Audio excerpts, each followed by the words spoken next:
बिम Sindhi channel जे तरफ़ां सभिनी सॼणनि खे भली कार। अॼु जो असांजो मौज़ू आहे ऑक्सीजन हिकु नेमत।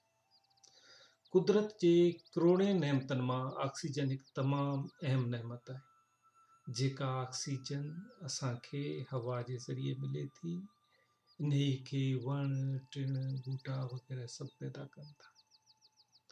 ऑक्सीजन असांखे हवा ऐं पाणी में मौजूदु मिले थी।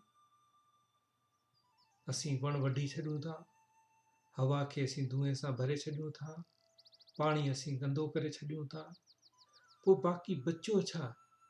किथे ईअं त कोन्हे असीं पंहिंजे पाण लाइ हिकु गहरी खॾ पैदा करे रहिया आहियूं, जो असीं साह बि सवलो नथा खणी सघूं, असीं पंहिंजे लाइ जी बि नथा सघूं।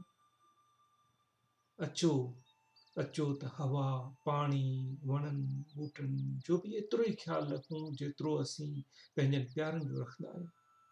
किथे ईअं न थिए जो अहिड़ो वक़्तु अची वञे ऑक्सीजन जे हिकु फुड़े लाइ परवरदिगार जे अॻियां झोली झले असीं बीठा हुजूं ऐं हुन वटि असांजी झोली में विझण लाइ कुझु बि न हुजे।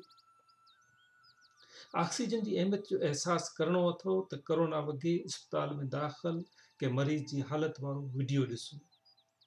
परवरदिगार सभिनी ते रहम करे, पर ज़रूरी इहो आहे त असीं पाण बि परवरदिगार जे अता कयल हर नेमत ते रहम करणु सिखूं।